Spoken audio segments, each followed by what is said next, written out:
My name is Ejay, and I'm an urban missionary here in downtown Toronto.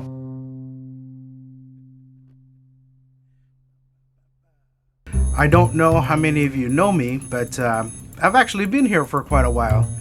I moved to downtown Toronto back in 2007 when I came on staff at Church in the City, and definitely I have had a great adventure in ministry thus far. I actually had all these plans of what I thought my ministry life was going to turn out. That if ever you want to make God laugh, make sure you tell him your plans. I didn't really have an understanding of what my journey was going to be like, and definitely how things have turned out has been far more beautiful and exciting than I ever anticipated. It's funny how those two words aren't always synonymous with each other, serving God and adventure. And I definitely am grateful that that's been my experience. I remember too, when I was in Bible college, I had all these grandiose ideas of what I thought I'd become. I thought I'd be some big shot youth pastor, then move up the ranks and all that stuff. And then I'm pretty sure that even though I subconsciously was just thinking that and never told anybody, God knew that that's what I had in mind, and God also knew that's not how things were going to turn out.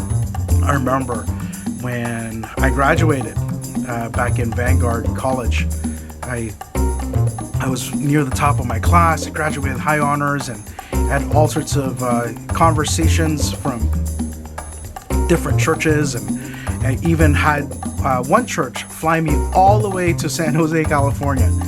And after about 5 interviews, nothing worked out. And I remember being very frustrated. And back then I was an assistant youth pastor with Mark Barrett. And I remember having a very devastating conversation with him, just thinking man, did God just fool me? Did I get called just to end up being nowhere? And it was definitely a dark moment in my life. Got even darker when I needed to eventually just pay the bills. When I realized, it's looking like things aren't going to necessarily work out, and I think I need to find a job to just pay the bills. And so I remember I ended up working in a lumber yard. My shift was horrible. It was 5 p.m. to 5 a.m. in the morning. I'd wake up and birds are chirping, but I'm so tired that I need to go to bed. And then I thought, maybe there's a silver lining here. Maybe I could lead my coworker to Christ.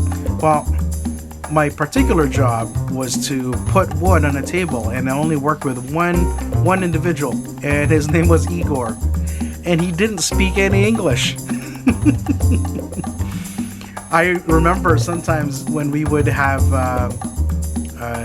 things that would go wrong and I would make a mistake, he would just point and grunt and be like,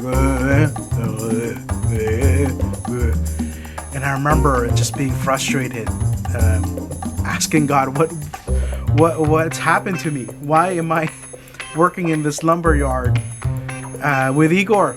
It'd be 3 a.m. I'd be so tired, and I was just frustrated, and I didn't fully understand why exactly I was going through this.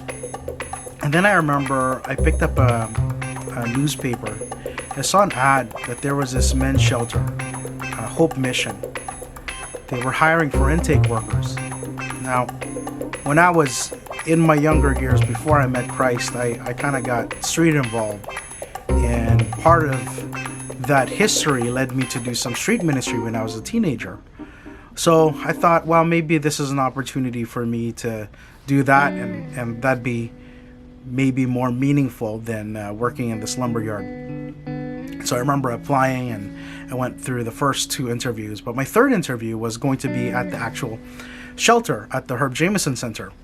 Now, I don't know if you've ever been to a shelter, but they are not the best smelling places in the world.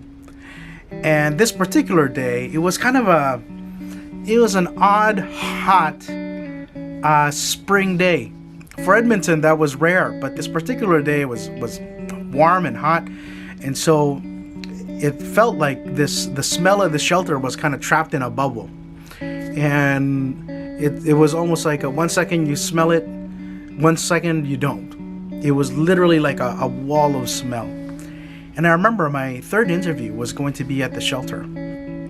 And I remember as soon as I had a waft of this smell, I had a physical reaction, obviously, because, it's unpleasant. But then I also had a spiritual revelation. I still remember it to this day, actually. Hearing God's Spirit telling me, Ejay, this is the smell of people I love.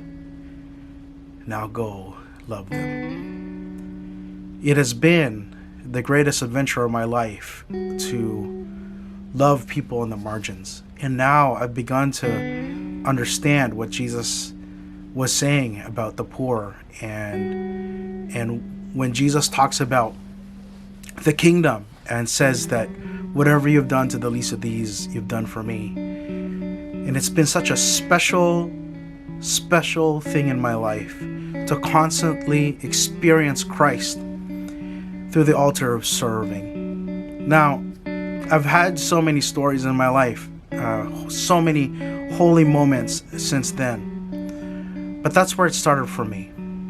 It started with that moment. It started with that nudge from the Holy Spirit. And now I'm able to do that in my city, and this is now my 15th year of doing that, and what a great adventure. I'm so grateful that I get to live out this beautiful calling to love those who are in the margins.